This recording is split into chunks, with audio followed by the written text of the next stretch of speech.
Hey everybody, it's Walter here with Coastal Caterers. In this video, I'm going to show you how to fix the igniter on a gas stove. And I'm going to go ahead and remove the burner cap here and show you the igniter. And you might just want to try a little alcohol, rub a little alcohol here to maybe clean off the carbon from the tip of the igniter. That could be the problem.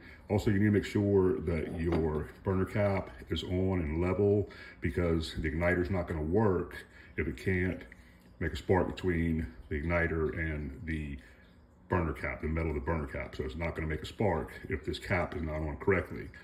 But what it's probably going to be actually is the gas flow coming out. You could have that your slots here in front are dirty, and you can use a straightened out paper clip to clean out all the slots. You want to do that anyway. A little food, carbon, maybe a little bit of rust is in there, and it's just blocking the flow of the gas to the igniter. So if you hadn't had a chance to subscribe to our channel yet or give this video a like, we'd really appreciate that.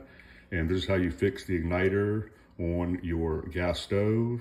Just make sure that the igniter tip is clean. That's usually not going to be a problem. Make sure your burner cap is on and level. It's not going to make a spark if the burner cap is not on. And then make sure that your slots are clean so the gas can flow out.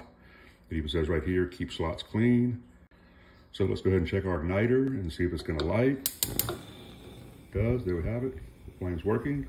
Once again, this is Walter with Coastal Caterers. Thank you for watching, and as always, have a great day.